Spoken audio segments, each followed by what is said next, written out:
నమస్కారం గురుగారు. హరే కృష్ణ. ఆంజనేయుడు ఎలా ఉన్నారు? బాగున్నా. బాగున్నారు. ఏంటి ఈ మధ్యలో తిరుపతిలో మీ అడవి తగ్గిపోయింది అంటే ఎక్కువైంది, నువ్వు చూడలేదు. అడవిడ్ ఎక్కువ కాదు, తిరుపతిలో మీకు ఏదో పొజిషన్ ఇచ్చారు అని చెప్పేసి ఇచ్చారని చెప్పేసి అది అది ఏమంటారు, వైరల్ అయింది. అది ప్రజలలో, హిందువుల్లో వాళ్ళ ఆలోచన, ఈయనుంటే బాగుందని, ఈయనైతే మాట్లాడతాడని. కానీ ఒకడికుంటే కాదు కదా,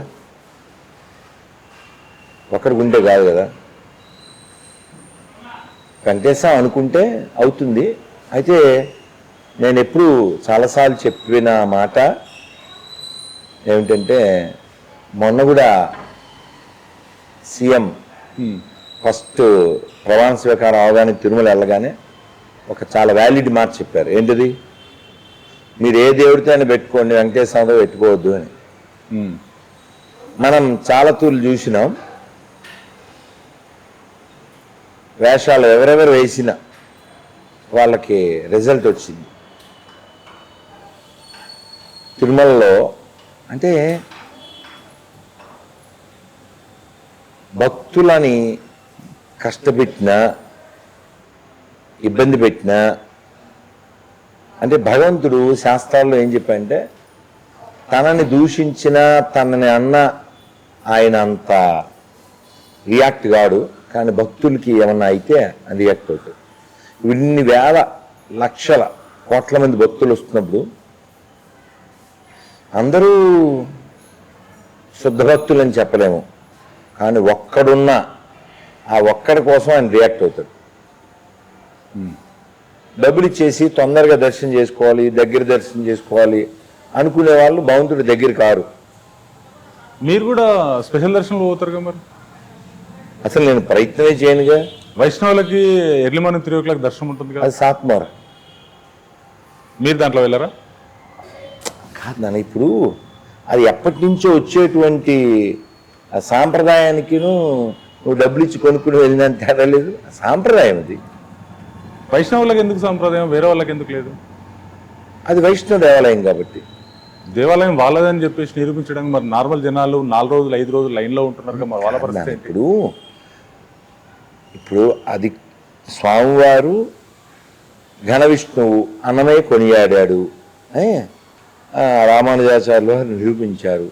కానీ అన్నమయ్య ఏమన్నాడంటే, నీ వలన కొరతే లేదు మరి నీటి కొలది తామెరవు, ఆవల భాగీరథి దరి బావుల ఆజలమే ఊరినయతులు.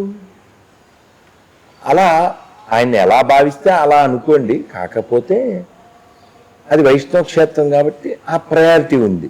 ఇప్పుడు సామాన్యులు అంటే ఈ టిక్కెట్లు అవి ఎవరు పెట్టారు? గవర్నమెంట్ పెట్టారు. దేవుడు అందరికి సమానమా లేకుంటే హెచ్చు తగ్గులు ఉన్నాయా? గవర్నమెంట్ చేసేది. దేవుడు ఆయన చెప్పాడుగా, సమూహం సర్వభూతేషు. దేవుడు అందరికి సమానమా? సమానం ఆయన చెప్పాడుగా. మరి దేవుడి దగ్గర విచక్షణ ఎందుకు? విచక్షణ గవర్నమెంట్కి ఉండాలి బుద్ధి. టికెట్లు పెట్టింది ఎవరు? టికెట్లు పెట్టినా, టైం ఇచ్చినా, డబ్బు పెట్టుకుంటే, ఇప్పుడు డబ్బు ఉన్నోడు ₹1,00,000 విడిపోతాడు, డబ్బు అది పెట్టింది ఎవరండి? డబ్బు లేనోడు 4 రోజులు లైన్లో ఉంటుండే. తప్పు కదా? తప్పే, అది గవర్నమెంట్ పెట్టింది.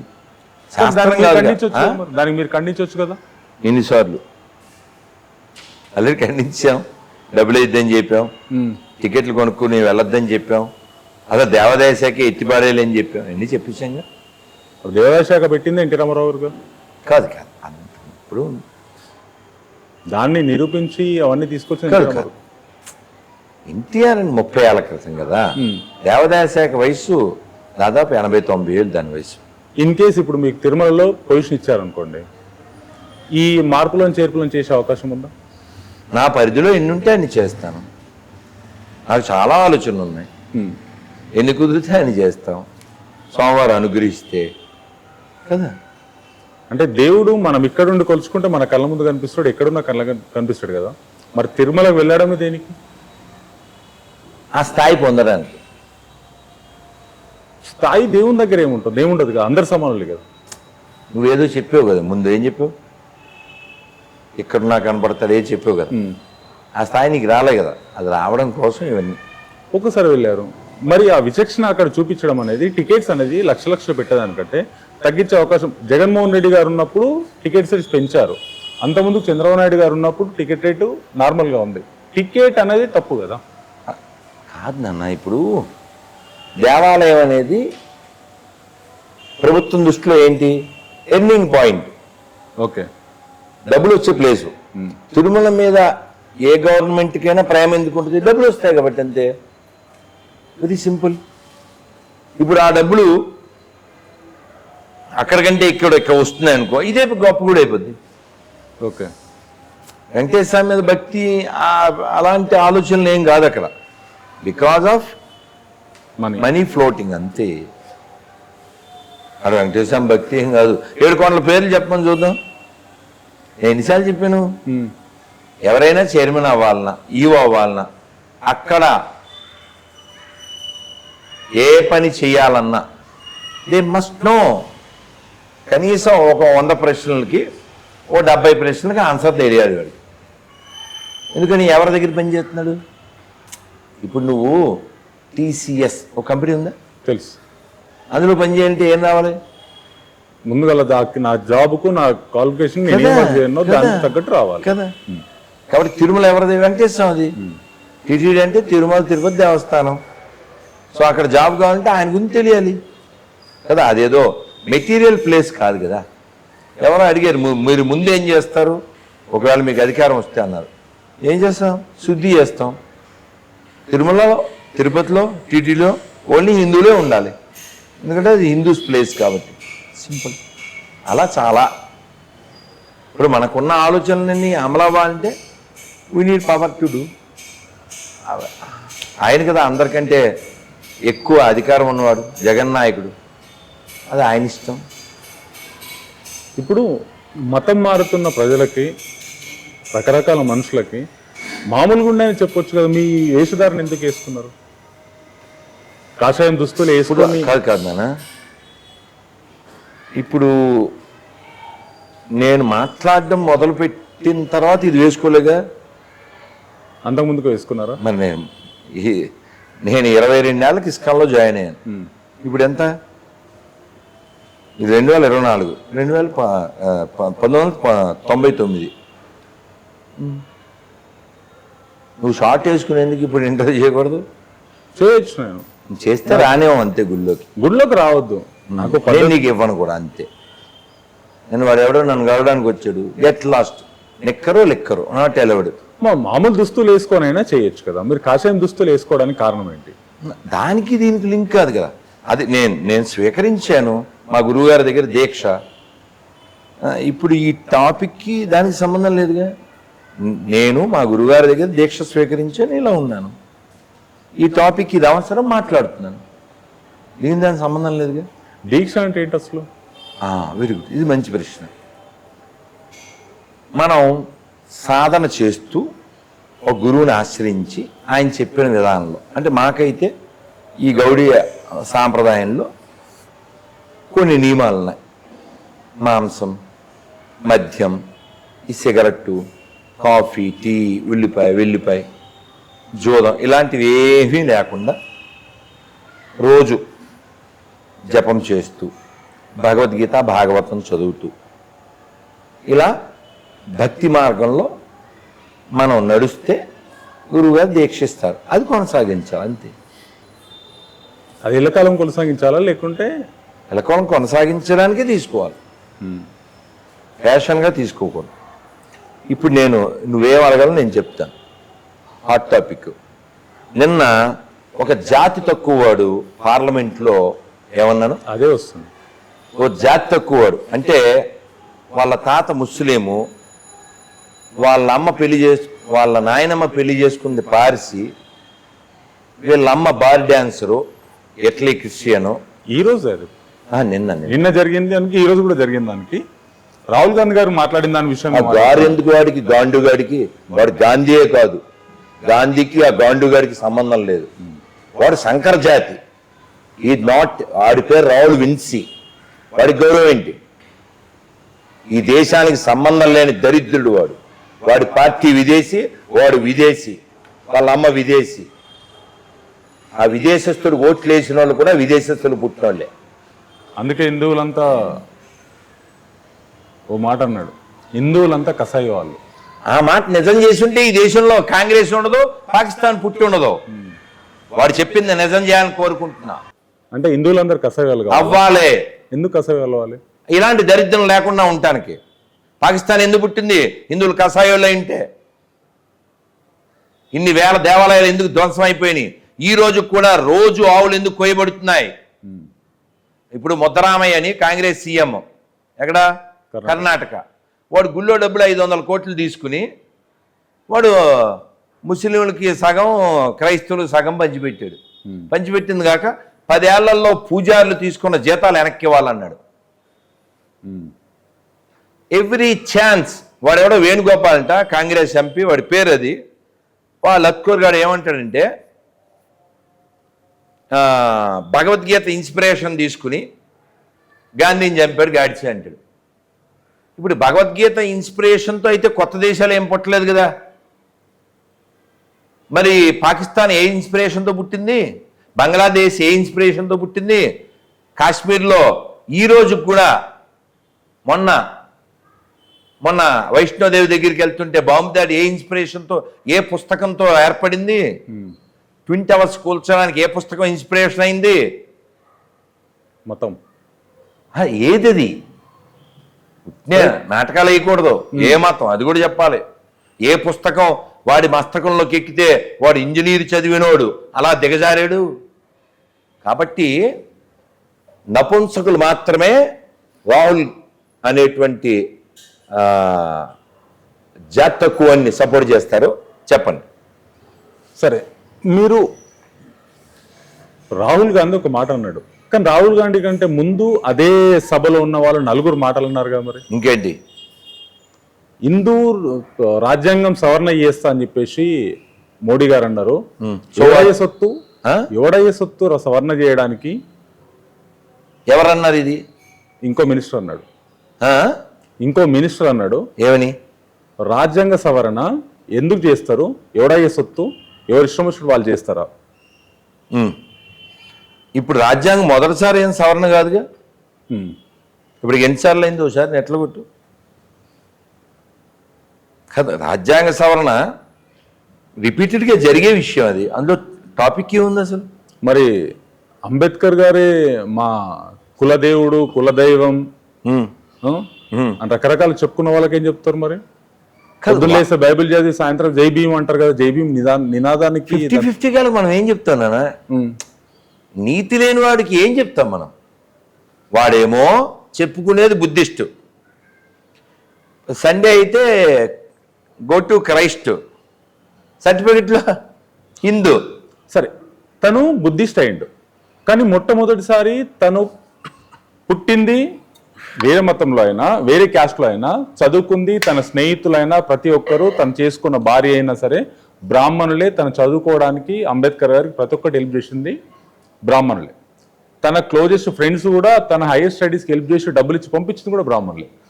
తను ఫస్ట్ పార్టీ స్టార్ట్ చేసింది కూడా బ్రాహ్మణులతో కలిపి స్టార్ట్ చేశాడు. కానీ బౌద్ధ మతానికి వెళ్ళడానికి అంటే హిందూ మతంలో ఏం తప్పు ఉంది? తను బౌద్ధ మతం వెళ్ళడానికి కారణం ఏంటి? ఆయన కొందరి బిహేవియర్ వలన ఆయన హట్ అయ్యాడు. సో హట్ అయినప్పటికీ కూడా ఆయన ఈ దేశంలో ఇక్కడ సంబంధించిన, ఇక్కడ ఉద్భవించిన బౌద్ధంలోకి వెళ్ళాడు తప్ప ఆయన వాళ్ళు ఎరవేసిన ఇస్లాం, క్రైస్తవం ఎందుకు బౌద్ధం కదా హిందూ మతంలో ఉండి దాన్ని సహకరించవచ్చు. అఫ్ కోర్స్ నాన్న, ఆయన హెల్త్ సహకరించాలి, ఆయన పరిస్థితి సహకరించాలి, ఆయనకున్నటువంటి అగ్రెసివ్ మూడ్కి ఏదో ఒక మార్పు చేయాలని చేశారు. కానీ ఆయన విపరీత ధోరణికి పోలేదు. బౌద్ధం ఏం చెప్తుంది మామూలుగా? సంఘం శరణం గచ్చామి, బుద్ధం శరణం గచ్చామి. ఇంకా అసలు బౌద్ధం బేస్ పాయింట్ ఏంటి? అహింస. ఎవరన్నా చూపించొద్దు, అర్థమైంది తినేస్తుంటారు. సరే, what ever it may be. ఇంకో పాయింట్ కూడా చెప్తాను. చెప్పండి. ఇప్పుడు మేము మొన్న దాదాపు 2500 ఖర్చు పెట్టి 5 వెళ్ళాం సినిమాకి. సినిమా హాల్లో ఒక్క కంటిన్యూ చేయటం వలన తెక్క మా డబ్బులు. సినిమాల్లో పొగ నిషేధం కదా, ఉక్క ఎందుకు వచ్చింది? వాళ్ళు సరిగా ఏసీ వేయలేదు, అది విషయం. ఓకే. పొగ కాదు విషయం. మొత్తం సినిమా అంతా చీకటిలో నడిచింది.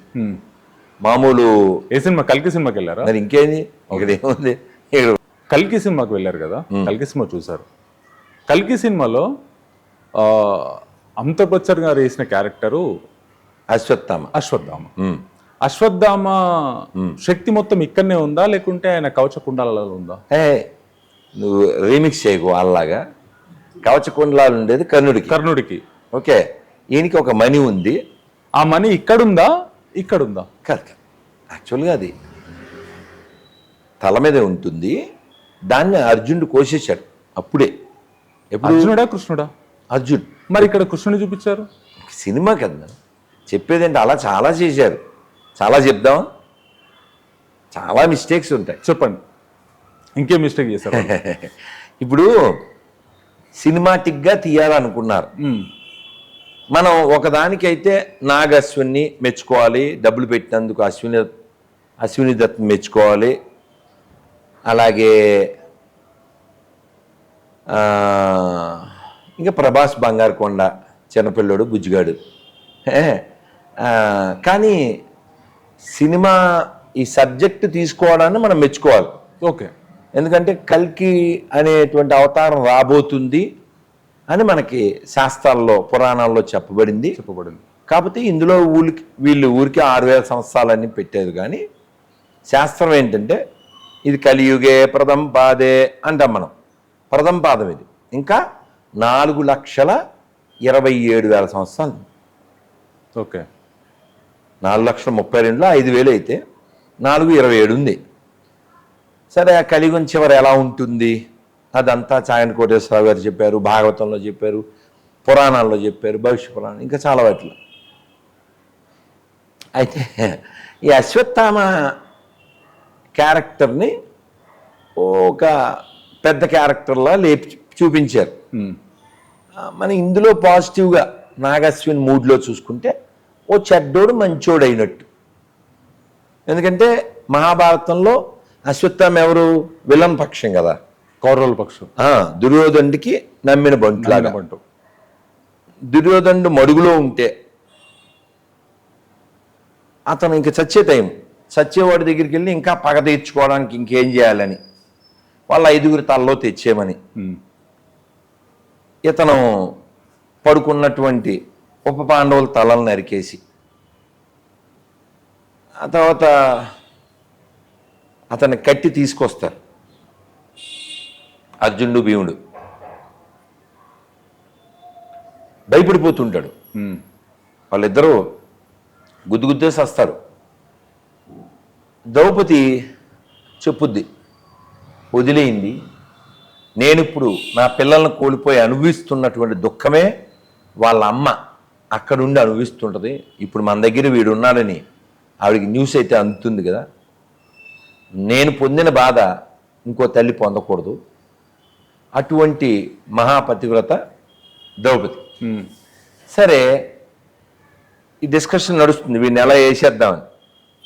అయితే చంపి కూడా చంపనట్టు ఉండాలి అనేటువంటిది ఎట్లని గురువుగారు అబ్బాయి కన్సిడర్ చేసి మాట్లాడితే, ఇంకా కృష్ణుడు ఏమంటాడంటే, వాడికి ఆ మణి విలువైంది, ఆ మణి తీసేస్తే వాడు చచ్చినట్టే. అలాగే శాపం కూడా, ఎప్పుడూ బతికే ఉంటావు కానీ దుఃఖం అనుభవిస్తూ ఉంటాం. సో ఈ సినిమాలో నాగశ్విన్ అతన్ని మంచోడైనట్టుగా చూపించాడు. దాన్ని మనం ఆ పాజిటివ్ కోణాన్ని మెచ్చుకుందాం. ఓకే. కల్కి అనే సబ్జెక్ట్ని ఎత్తుకున్నందుకు మెచ్చుకుందాం. అయితే ఇంకా ఫ్లాస్ అయితే ఉంటాయి, కొన్ని ఫ్లాస్ ఉంటాయి, ఉండకుండా ఉండవు. అయితే ఆది పురుషుతో పోలిస్తే సోది పురుషుతో ఫార్ బెటరు. కానీ మొత్తం సినిమా అంతా చీకట్లో నడిచింది. మామూలు మామూలు మనం చూసే సాధారణమైన లేదు, ఇంకా తప్పులు ఎక్కడున్నాయి అనేది కావాలి. ఇంకా ఉంది అవి చెప్పబోతున్నా. వాళ్ళు కాశీ అన్నారు, ఏదో ఒక్క శివలింగం చూపించారు, ఆ పిల్లవాడు కింద పడతాడు, సరే అక్కడ ఆయన కనపడతాడు. ఇవి ఆయన చేతిలో ఒక దండం ఉంటుంది, ఆ దండం చుక్క నీరు పడి ఆ ఆకు అతను టచ్ అయ్యి అది ప్రభాస్ చేతికి రాగానే బలం వచ్చినట్టు ఒక అబద్ధం అతనితో చెప్పించి ఇంతవరకు నేను ఓడిపోయినట్టు లేదు అని. అంటే వీళ్ళు పర్టిక్యులర్గా పేరు అది పెట్టినట్టుగా ఏం చూపించలేదు, కానీ ఇతను కర్ణుడని అలా చూపించలేదు, కానీ మనం అర్థం చేసుకోవాలి. కానీ పచ్చబద్ధం అసలు కర్ణుడు అసలు అంటే చాలాసార్లు ఓడిపోయాడు. అలా ఓడిపోయే లక్షణాలు ఎటువంటివి అంటే చివరికి దుర్యోధను వదిలేసి పారిపోయాడు ఘోషయాత్రలో. ఇంకా చాలా అనుకోండి, సభాపర్వంలో చూడొచ్చు.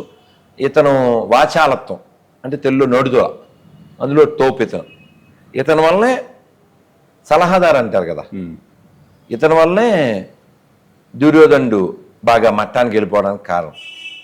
ఇలా అలాగే దుర్యోధనుడికి తప్పుడు ఆలోచనలు, ద్రౌపది బట్టలు ఇప్పి త్వర మీద కూర్చోబెట్టుకో, ఇలాంటి ఆలోచనలన్నీ ఇచ్చినటువంటి వాడు.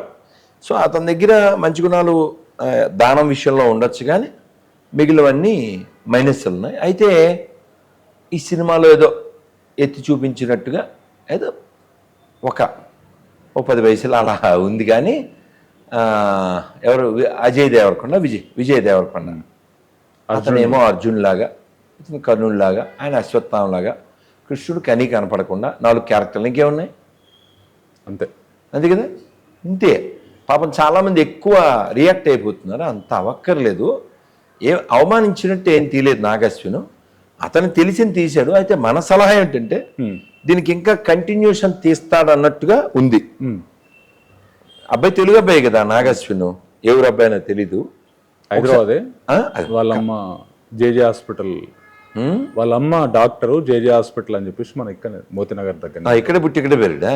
ఓకే సరే, నా రిక్వెస్ట్ ఏమంటే గరికపాటి వారు ఇక్కడే ఉంటారు, సామవేదం షణ్ముఖ శర్మ గారు ఇక్కడే ఉంటారు. సినిమాటిక్గా తీయడం తప్పు కాదు, కానీ కాళిదాస్ కవిత్వం కొంత, మా సినిమా వాళ్ళ పైత్యం కొంత, అలా చేయకూడదు. ఇప్పుడు అడిగేవాడు లేక ఎలా అంటే అలా తీసాడు. ఇప్పుడు ఓం రౌత్ ఏం చేశాడు, రావణాసురుడు దేని మీద తిరిగాడు, పుష్పక విమానం, అందులో గబిలాలు. సీతాదేవి అసలు రావణాసురుడిని చూడగానే ఆవిడ సోదపడిపోయింది, కాబట్టి వాడి రూపం గుర్తుండడం అవేం ఉండదు. వెళ్ళిన తర్వాత అశోకవనంలో కూర్చోబెడితే వాడు వచ్చేవాడు, మాట్లాడేవాడు. ఆ మాట్లాడేటప్పుడు ఈవిడ గడ్డిపోస అడ్డం పెట్టి, గడ్డిపోస చెప్పిన దాంట్లో నాకు చాలా డౌట్స్ ఉన్నాయి, మళ్ళీ అడుగు, అయ్యాక అడుగు, రామాయణంలో అయ్యాక అడుగు. గడ్డిపోస అడ్డం పెట్టి మాట్లాడేది. అవును, సీతాదేవి అంతా రావణ వధ అయిపోయాక వెళ్తారు కదా, అయోధ్య వెళ్ళాక అమ్మవారిని నా చెలికత్తులు అడుగుతారు, అమ్మ రావణాసుడు 10 తలకాయలంట కదా, వాడు ఎలా ఉంటాడు ఏమిటో బొమ్మ గీయమంటే ఆవిడ వెళ్ళి బొట్టనవేలు మాత్రమే గీసింది. ఏంటమ్మా అంత పెద్ద మనిషి అలా బొట్టనవేలు గీసాను అంటే, వాడు వచ్చినప్పుడు ఆ బొట్టనవేలు కనపడితే అదే గీశాను నేను అంటే. అది సీతాదేవి యొక్క మనస్థితి పరపురుషుల పట్ల. సో వీడు ఆ సినిమాలో ఇగో ఇలా మోకాల మీద కూర్చుని ఆ హీరోయిన్ ఏదో ఫ్రెండ్స్ పార్క్లో మాట్లాడినట్టు రావణాసుడితో మాట్లాడడం. ఇంకొక దుర్మార్గం ఏంటంటే సీతాదేవిని ఎత్తుపోతుంటే రాముడు లక్ష్మణుడు పరిగెత్తుకుని వెళ్ళి ఏదో ప్రయత్నం చేసినట్టు. ఇంకా వాలి సుగ్రీవులు అయితే దారుణం, చింపాంజీలు, వాడి ముఖం. దానివల్ల ప్రాబ్లం ఏంటంటే ఇప్పుడు మీరే ఉన్నారు ఇక్కడ, ఒక 60 మంది 10 మంది దాకా ఉన్నారు. రామాయణంలో ఎన్ని కాండలు ఉన్నాయి వీడిని అడుగుదామా? బెబ్బే. రామాయణం ఎవరు రాశారు? థ్యాంక్స్ అమ్మాయి, చప్పట్లు కొట్టండి. 5 కాండాలు ఉన్నాయి, 5 కాండాలు, 2 తినేసాడు, ఆకలి 7 కాండాలు. అమ్మయ్య ఏమనకండి. ఓకే, సో ఇది పరిస్థితి. ఇలాంటప్పుడు అని ఎందుకు టాపిక్ చెప్పానంటే, ఇలాంటప్పుడు పిల్లలు చూస్తారు, ఓ వాడు ఇట్టుంటాడు, అని వాడు ఈ చింపాంజీయే మైండ్లోకి వస్తుంది. సో ఈ ఓం రౌత్ తీసిన దుర్మార్గం కంటే కూడా బెస్ట్ మూవీ చెప్తాను, చెప్పండి. యానిమేషన్ రామాయణం అని కొట్టండి. జపాన్ వాళ్ళు తీశారు, చక్కగా హిందీలో పాటలు ఉంటాయి, ఇంగ్లీష్లో మంచి కింద సబ్ టైటిల్స్తో అద్భుతంగా ఉంటుంది. సరే ఇప్పుడు నీ డౌట్స్ అడుగు. రామాయణంలో రావణుడు సీతాదేవిని ఎత్తుకెళ్ళేటప్పుడు ఎలా తీసుకెళ్ళాడు ఒరిజినల్గా? పుష్పవిమానం కాదు. జుట్టు బట్టి లాక్కెళ్ళాడా, భూమి పెకిలించుకొని తీసుకెళ్ళాడా, చేయి బట్టి లాక్కెళ్ళాడా? వాల్మీకి రామాయణం ప్రకారం చెప్పండి. వాల్మీకి రామాయణం అథెంటికేషన్, రాముడు చూసి నా జీవిత చరిత్ర ఇది అని చెప్పేసి అథెంటికేషన్ ఇచ్చిన రామాయణం. అంతే. సీతాదేవిని రావణాసురుడు ఎలా ఎత్తుకెళ్ళాడు? జుట్టు బట్టి లాక్కెళ్ళాడా, భూమి పెకిలించుకొని తీసుకెళ్ళాడా? అంటే వాస్తవానికి సీతాదేవిని ముట్టుకోవడం జరగదు. ఎందుకు జరగదు అంటే అతనికి ఆల్రెడీ ఉంది. గతంలో ఇతను పిచ్చివేషాలు వేయడం వలన అతని శాపం ఉంది. అలా అతనికి ఉండేటువంటి శక్తి చేత, అతనికి ఉండేటువంటి ఈ రథాలు అవి ఉండడం వలన ఆవిడ స్పృహ కోల్పోవడం, ఆవిడని అలా ఎత్తుకెళ్ళిపోవడం. క్లారిటీగా చెప్పండి నాకు. జుట్టు బట్టి లాక్కెళ్ళాడా, చేతు బట్టి లాక్కెళ్ళాడా, భూమి పెకిలించి తీసుకెళ్ళాడా? నేను చదివింది విన్నదైతే అంటే ఈ 3 రకాలుగా మనకి సినిమాల్లో బయట రకరకాల, అంటే చెప్పేవాళ్ళు కూడా రకరకాలు ఉన్నారు. ఈ మనం పరిశీలన చేయాలి. అతని శాప కారణంగా ముట్టుకోకూడదు కాబట్టి అతను భూమిని పెకిలించి తీసుకెళ్ళింది దానికి సరిపోతుంది. అయితే ఇంకొక విన్నవి చదివిన వాటిలో మనం ఏమిటంటే, అతను స్పృహ కోల్పోయిన తర్వాత పట్టుకుని జుట్టు పట్టి రథంలో వేసి పట్టుకెళ్ళాడు. జుట్టు పట్టి రథంలో పట్టుకొని వేసుకెళ్ళాడు. అది వాల్మీకి రామాయణంలో రాయడం జరిగింది. కానీ తనకు స్త్రీ ప్రమేయం లేకుండా స్త్రీని ముట్టుకుంటే శాపం ఉంది. దానికి ఎందుకు శాపం తగలలేదు మరి?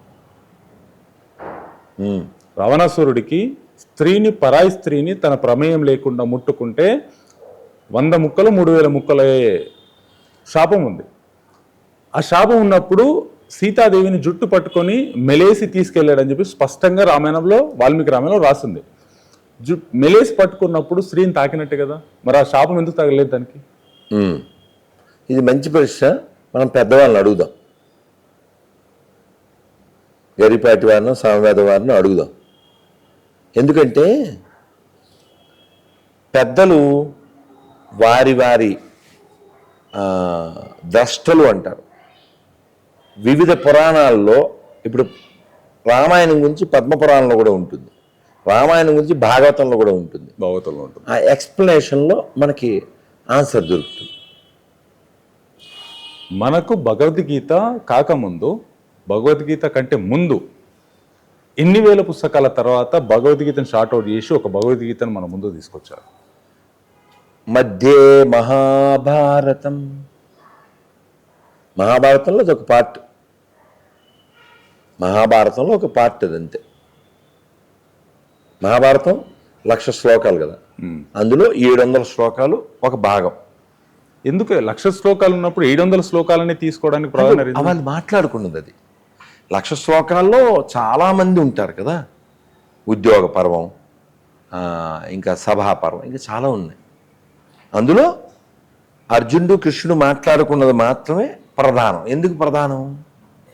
అర్జునుడు జీవాత్మగా, కృష్ణుడు పరమాత్మ. మనం అందరం అసలు ఇన్ని పుస్తకాలు, ఈ రామాయణం, మహాభారతం, పురాణాలు, అసలు వీటి అల్టిమేట్ ఏంటండి? మీరే చెప్పాలి. నువ్వు మళ్ళీ పుట్టకుండా ఉండడం ఎలా? దిగుదా మోక్షం కదా, ఫైనల్ మోక్షం కదా. ఉదాహరణకు నీకు ఒక్క ముక్కలో చెప్పేస్తాం. చెప్పండి. శంకరాచార్యులు వారు భజగోవిందం పాడారు. ఆ భజగోవిందంలో మనిషికి ఏం కావాలో జిస్ట్ అంతా ఇచ్చేశారు. బోల్ చాలా చెప్పారు. అర్ధమనర్ధం భావయ నిత్యం నాస్తి తత సుఖ లేశ సత్ భాజాం భీతి సర్వత్రైక విహితారీతి భజ గోవిందం గోవిందం భజ మూఢమతే. ఇది ఒక శాంపిల్ చెప్పాను నేను. అర్థం అంటే డబ్బులు, అది ఎప్పటికైనా ప్రమాదమే, చివరికి పుత్రుల వల్ల కూడా నీకు భయాన్ని కలగజేస్తుందని ఒకటి చెప్పారు. అలాగే ఈ ప్రపంచంలో అది ఏదైనా ధనమైనా జనమైనా క్షణాల్లో నశించిపోతాయి. ఆయన నశించిపోతాయని చెప్పారు. ఆయన్నే కనకదార స్తవాన్ని క్రియేట్ చేసి ఆయనే రాసి అమ్మవారి అనుగ్రహంతో ఒక ముసలావిడకి బంగారు కనకవర్షాన్ని కురిపించడం జరిగింది. ఎందుకు కురిపించారు?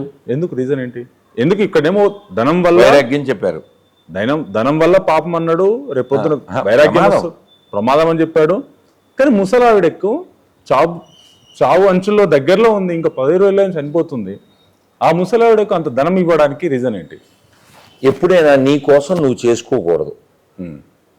ఎవరి కోసం వాడు చేసుకుంటాడు, పెద్ద గొప్ప ఏం కాదు. ఇతరుల కోసం. దీనికి ఇంకో ఉదాహరణ చెప్తాను. గడ్డిపోచ చాలా తేలిక, అవును. దూది పింజ ఇంకా తేలిక. ఈ రెండిటికంటే తేలిక ఎవరు? ఆత్మ. అడుక్కునేవాడు. ఓకే. ఎట్లా వాడు 80 కేజీలు 50 కేజీలు 60 కేజీలు ఉంటాడు, వాడు తేలిక ఎట్లా అవుతాడు? అంటే వాటిని గాలి టచ్ చేస్తుంది, వీడిని గాలి కూడా టచ్ చేయదంట, భయపడుతుందంట. అంటే అంత హేయం అని చెప్పడానికి చెప్పారు. మరి ఇప్పుడు విష్ణుమూర్తి ఇంద్రుడికి హెల్ప్ చేయడానికి ఏ అవతారం ఎత్తాడు? కృష్ణ అవతారం ఎత్తాడు. విష్ణుమూర్తి ఇంద్రుడికి హెల్ప్ చేయడానికి ఏ అవతారం ఎత్తాడు? శ్రీ అవతారం ఎత్తాడుగా. ఉపేంద్రుడు అంటే చల్లయసి విక్రమనే బలిమద్భుత వామన పదనక నీర జనిత జన పావన కేశవదూత వామన రూప జై జగదీశ హరే. కేశవదూత వామన రూప జై జగదీశ హరే. వామనుడుగా వచ్చాడు. వామనుడి పని ఏమిటండి? దేనికి వెళ్ళాడు అక్కడికి? బలిచక్రవర్తి దగ్గరికి చేయి చాచడం. ఎంత హేయం కదా. కానీ ఇతరుల కోసం తను తగ్గాడు. అలా ఇక్కడ కూడా ఆయనకి అక్కర్లేదుగా, ఆయన సన్యాసి, ఆయనకు అక్కర్లేదు. ఇతరుల కోసం ఆయన అమ్మవారిని ప్రార్థించాడు, ఆవిడకి ఉపకారం చేశాడు. మరి మన లోకానికి ఏం చెప్పాడు? వైరాగ్యం కలిగి ఉండాలని చెప్పాడు. అక్కడ అవసరం. ఆ ఇంటికి 4 తాటాకులు ఉన్నాయి. అంత లోకానికి వైరాగ్యం అన్నాడు. ఇప్పుడు అందరు వైరాగ్యంలో ఉంటే మరి జన్మం ఎట్లా, పునర్జన్మ ఎట్లా? ఇది చాలా ఓల్డ్ క్వశ్చన్ ఆంజనేయులు, చాలా రిపీటెడ్ క్వశ్చన్. ఇప్పటికి 20 ఏళ్లలో చాలాసార్లు చెప్పేసాను, మళ్ళీ చెప్తా. చెప్పండి. దీని అంటే నీ క్వశ్చన్కి మంచి సిమిలర్ అది చెప్తా. చెప్పండి. మాంసం తినకూడదు అని నేను ఎక్కడో మాట్లాడుతూ అంటే, తినకపోతే ఎలాగా, ఈ కోళ్ళు మేకలు మన కాళ్ళకు అడ్డం పడిపోతాయి అన్నాడు ఎవడో. రోజు సింహాన్ని ఎవడన్నా తింటున్నాడా? పులుల్ని ఎవడన్నా తింటున్నాడా? అవి ఏమన్నా అడ్డం పడుతున్నాయా? సరే, దీనికి నేను అడుగుతాను. కాదు ఇక్కడ విషయం, దీనికి మిమ్మల్ని అడుగుతాను నేను. చెప్తా. అలా ఆ విధంగా మనం ఇక్కడికి ఎందుకు వచ్చాం? సృష్టిని మనం సృష్టించలేదు, సృష్టించలేము, ఆపనోలేము. మనకి ఈ జన్మ ఎందుకు వచ్చింది? అధాతో బ్రహ్మ జిజ్ఞాస. నేనెవరు? ఈ ప్రశ్న నిన్ను నువ్వు వేసుకోవడానికి వచ్చింది. నువ్వు ఎక్కడి నుంచి వచ్చావు అక్కడికి వెళ్ళాలి. దీనికి కనకదాసు పురంధరదాసు వారు ఏం చెప్పారు? అల్లిది నమ్మనే ఇల్లు బంది సొమ్మనే. అక్కడుంది మా ఇల్లు, ఇక్కడ ఊరికే వచ్చాను చెప్పారు. కాబట్టి వైరాగ్యం కలిగి ఉంటే ఎవరికి లాభం? లోకానికి కూడా లాభం, నీకు లాభం కదా. వైరాగ్యం అందరు వైరాగ్యం అయితే ఎట్లా? మంచిది కదా, వైరాగ్యం వస్తే మంచిది కదా నాన్న. గొడవలు ఉండదు, హింస ఉండదు. పాకిస్తాన్ ఎందుకు పుట్టింది? వైరాగ్యం ఉంటే పుట్టదుగా, సంతత పెరగదు కదా. దాని కూడా నీకెందుకు? నువ్వు పుట్టకుండా ఉంటానికి చూడు, వేరే వాడు పుట్టు గురించి ఎందుకు? ఇప్పుడు నేను చిన్నప్పటి నుంచి వైరాగ్యం తీసుకున్నాను అనుకో, నాకు పెళ్లి గొడవే లేదుగా, నాకు పెళ్ళి పిల్లలు, నా వంశం పైకెది కదా కదా. అసలు నీ వంశం అడగవాలయా? అదే సినిమాలో చెప్పిన వాడో సిద్ధాంతి, ఇడ వేదాంతి. నీ వంశం ఎవరికి కావాలి? ప్రతి ఒక్కరికి. That means you are in a bodily consciousness. కుక్క కూడా ఉంటుంది, పెద్ద విషయం ఉంది అందులో. కుక్కకి మోక్షం గురించి ప్లాన్ చేయడం కుదరదు. పిల్లలు పుట్టడం, వాళ్ళకి పిల్లలు పుట్టడం, వంశం, అది టాపికే కాదు. నువ్వు పుట్టకుండా ఉండడానికి ఏమైనా చెయ్యి. నీకు మళ్ళీ ఆన్సర్ చెప్తాను. ఇంకోటి ప్రహ్లాదుడు చెప్పాడు, తండ్రి పోస్ట్ గురించి ఏం చెప్పాడంటే, తండ్రి హరిజేరుమని అనడు వాడు తండ్రి. ఎందుకు పిల్లల్ని కనాలి? అసలు పిల్లల్ని ఎందుకు కనాలి? బాగా చదివించేయడానికి, లేకపోతే ఏదో వెళ్ళా కొనిపెట్టడానికి, కారు కొనిపెట్టడానికి కాదు. ఒరే నాయన, ఈ దేహం నా దేహంలోంచి వచ్చింది, మోహం లేకుండా, అహం లేకుండా, దాసోహం అని ఎక్కడి నుంచి వచ్చో అక్కడికి వెళ్ళాలి నాన్న.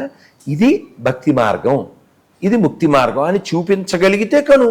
సరే, మీరు అన్నదానికి ఇవన్నిటికీ నేను ఒప్పుకుంటాను. కానీ మీరు చెప్పే సిద్ధాంతంలో భగవద్గీత ఏదైతుందో, ఆ జరిగిన భగవద్గీత అయినా సరే, కృష్ణుడు పాండకౌరవ యుద్ధంలో అయినా సరే, క్షత్రియులు ఎవరైతున్నారో, ఎంతమంది అవుతున్నారో అంతమంది చాలా మట్టుకు 75% నాన్ వెజ్ తిన్నారు. నాన్ వెజ్ తింటేనే వాళ్ళకంతా శక్తులు, బలాలు ఇవన్నీ ఉన్నాయి. రామాయణంలో అయినా సరే రాముడు అడవిలో ఉన్నప్పుడు తిన్నాడు. కానీ ఇప్పుడు ప్రజలను ఎందుకు తినొద్దు అంటారు? రాముడు తిన్నాడని చెప్పి రామాయణంలో ఉంది. కృష్ణార్జున వీటిలలో పౌరవులు వీళ్ళ దాంట్లో యుద్ధంలో ఉంది, తిన్నారు అని చెప్పేసి. కానీ మనుషులు ఎందుకు తినొద్దు? వాళ్ళ దేవతలైతే వాళ్ళ పక్కన ఉన్న వాళ్ళు తినొచ్చు, కానీ మనుషులు తినకూడదు. ఇప్పుడు మనం ఎప్పుడన్నా పోల్చుకున్నాం అనుకో, కేవలం మనకు కావాల్సిన ఒకటి పోల్చుకోకూడదు. ఇక్కడ కంపారిజన్ అడగట్లనే కాదు. ఇప్పుడు వాళ్ళు మీట్ తిన్నారు, నేను మీట్ తింటాను అన్నావు అనుకో, మరి ఇప్పుడు నేనేమంటాను? దేవతలకు ఇప్పుడు కృష్ణుడు గాడు సరే, దేవుడు, రాముడు దేవుడు, మానవుడైనా సరే దేవునితో కొలుచుకుంటాం మనం రాముని. వీళ్ళ దాంట్లోనే వీళ్ళే తిన్నప్పుడు, విష్ణుమూర్తి, కృష్ణుడు, తర్వాత రాముడు వీళ్ళే దేవుళ్ళై తిన్నప్పుడు, మనము మానవతారం ఎత్తినప్పుడు వాళ్ళే తిన్నప్పుడు మనుషులు ఎందుకు తినకూడదు? తింటే తప్పేంటి? కాదు నాన్న, ఇప్పుడు వాళ్ళు చేసిన అన్ని నువ్వు చేస్తే చెయ్యి. ఇప్పుడు రాముడు కోతులతో పని చేయించాడు, నువ్వు నీ కూతురుతో కూడా పని చేయించలేవు. సో కోతి అంటేనే స్థిరత్వం లేనిది, చంచలం అనే పదానికి సూటబుల్. అలాంటి వాటిని గ్యాదర్ చేయడం, వాటితో పని చేయించడం సన్న విషయం కాదు. అలాగే ఆయన బెదిరిస్తే సముద్రుడు దారివ్వడం. సో ఆయన దగ్గర పెద్ద పెద్ద ఆయుధాలు లేకపోయినా ధర్మం ఆయన పక్షాన ఉండటం వలన రావణాసురుడిని వాడి ప్లేస్కి వెళ్ళి వాడిని వేసేయడం. ఇలా ధర్మాన్ని మనం పట్టుకోవాలి. కేవలం నేను KFCలో లెగ్ పీస్ పట్టుకుంటాను అంటే ధర్మం, రామాయణం ధర్మం తప్పింది.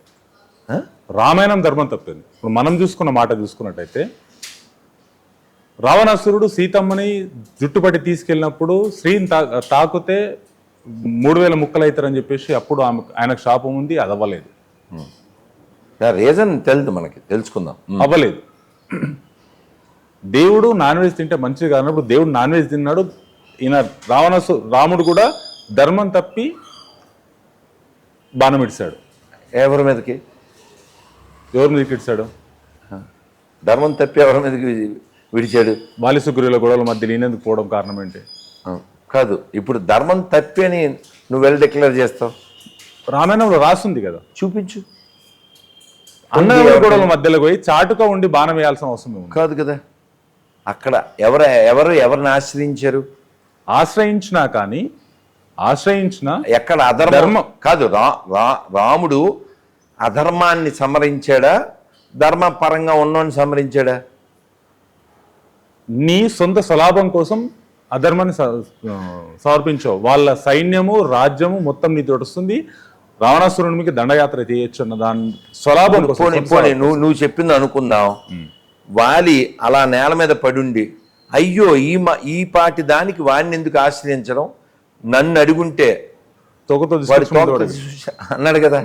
మరి రావుడు ఏం చెప్పాడు?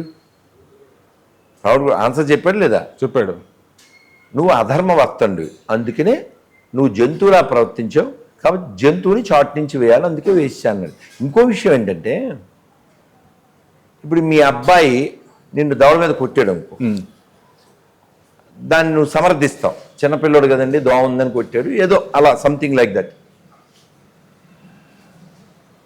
ఒక ఉదాహరణ చెప్పాను. రాముణ్ణి వాలే సమర్థించి, కొడుకు పేరేమిటి, వాలి కొడుకు చెప్తాను, అంగదుడు.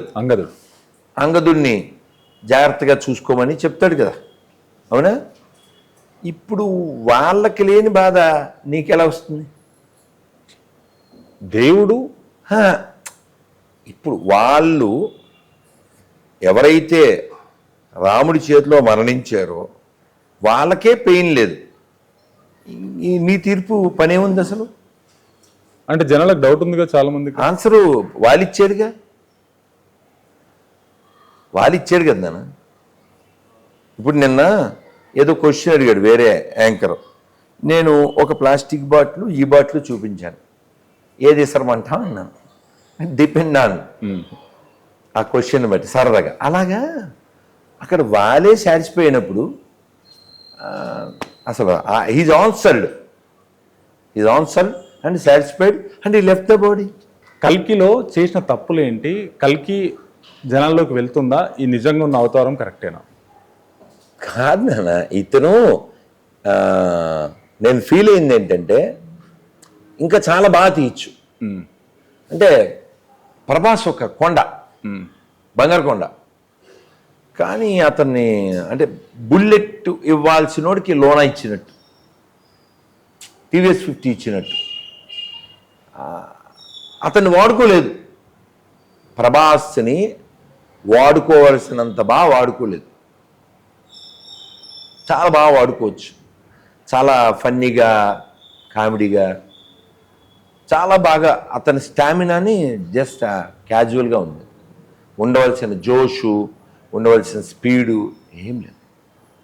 ఇంకా బాగా తీయాలని కోరుకుంటున్నా. నెక్స్ట్ మళ్ళీ తీసుకోవాలి కదా, దాంట్లో చాలా బాగా ఉన్నది ఉన్నట్టుగా. ఇప్పుడు అథెంటిక్ ఎవరు? ఆధార్ చెప్పింది. మనం వాట్సాప్లో కొట్టుకుని కనబట్టినప్పుడు తిట్టుకొని పని లేదు. రామాయణం గురించి ఎవరు మాట్లాడితే బాగుంటుంది?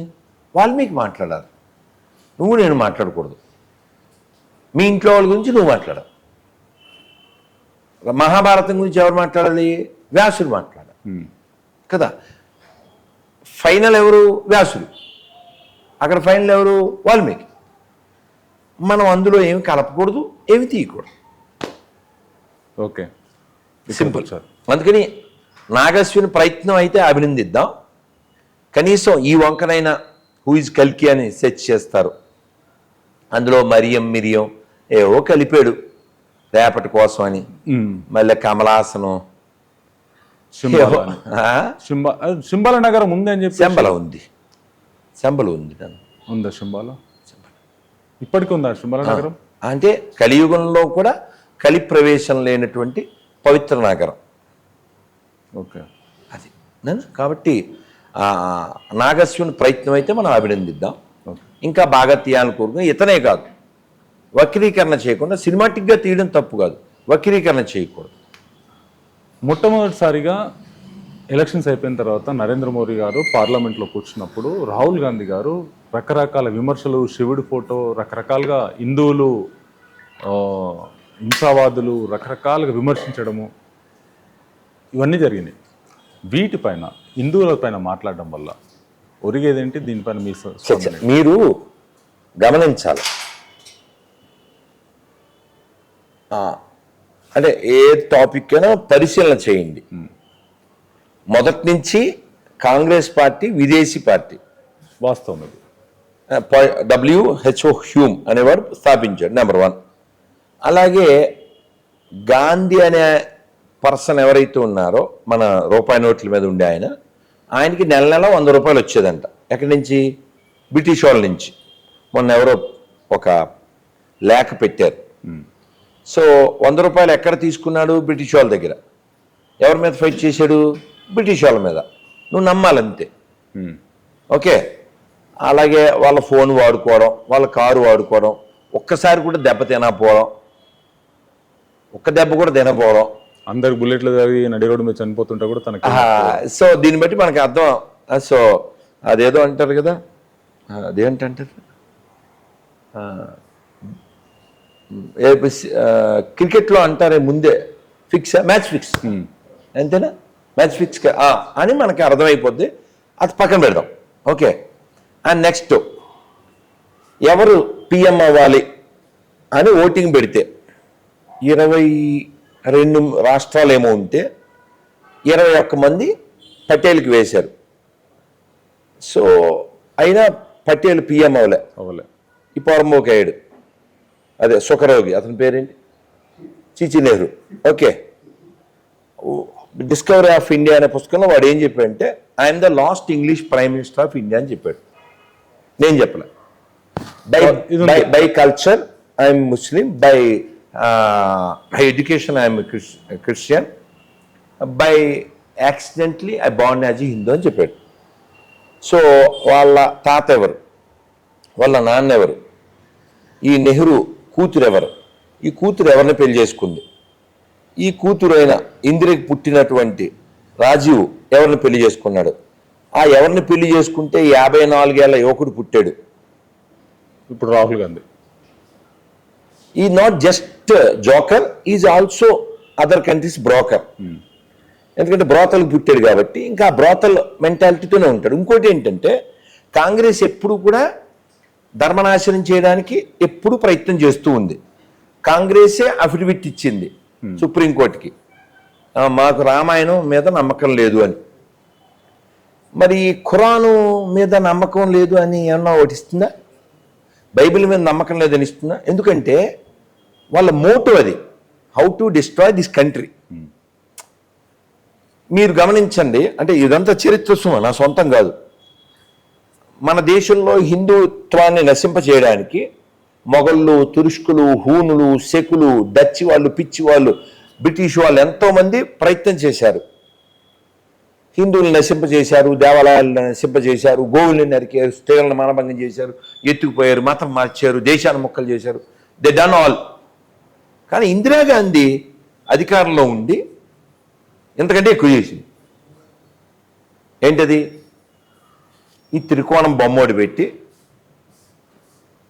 హిందూ జనాభా నియంత్రణ, హిందువులు మాత్రమే తగ్గించబడ్డారు.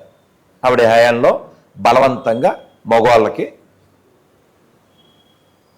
నియంత్రణ చేయబడింది. ఆ విధంగా హిందూ జనాభా గ్రాస్టికల్లీ తగ్గింది. సో కాబట్టి ఆ జాతి నుంచి వచ్చిన జాతితో కూడా ఇంతకంటే మనం ఎక్స్పెక్ట్ ఏం చేస్తాం? ఇప్పుడు శివుడు బొమ్మ చూపించాడు, జీసస్ చూపించాడు, వాడు క్రిస్టియను, రాహుల్ అనేవాడు క్రిస్టియన్, వాళ్ళ అమ్మ క్రిస్టియను. వీళ్ళు వాడుకోవడానికి గాంధీ తోక.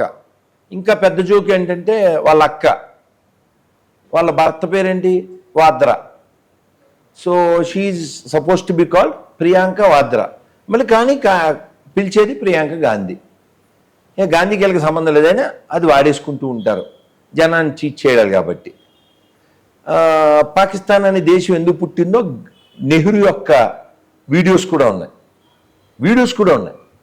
అతను మాట్లాడింది. ఇంకా పుస్తకాలు దండిగా ఉన్నాయి.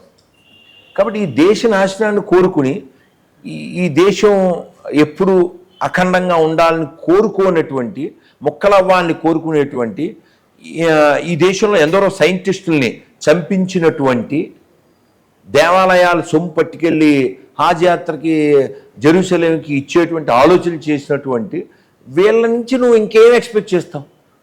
వీడు నేను దత్తాత్రేయ గోత్రికునే అన్నాడు. వీడు కేరళ వెళ్ళి చికెన్ వండుతాడు, బీఫ్ వండుతాడు. రామాలయాన్ని కూల్చేస్తాము అని చెప్పినటువంటి వాళ్ళతో వీడు అంటగాగుతాడు. సో ఈజ్ జాతి తక్కువ ఫీలో తప్ప ఇప్పుడు నేను చెప్పగలను, నేను హిందువునని నేను చెప్పగలను, అసలు ఓవైసీ చెప్పగలడు ముస్లిం అని, ఓకే, ఆంటోని చెప్పగలడు క్రిస్టియన్ అని. వీడు ఎవడు చెప్పమని చూద్దాం, అల్బెత్రా వీడెవడు చెప్పను, వీడు ఏ జాతితో చెప్పమని చూద్దాం. రాహుల్ గాంధీ ఏ జాతి,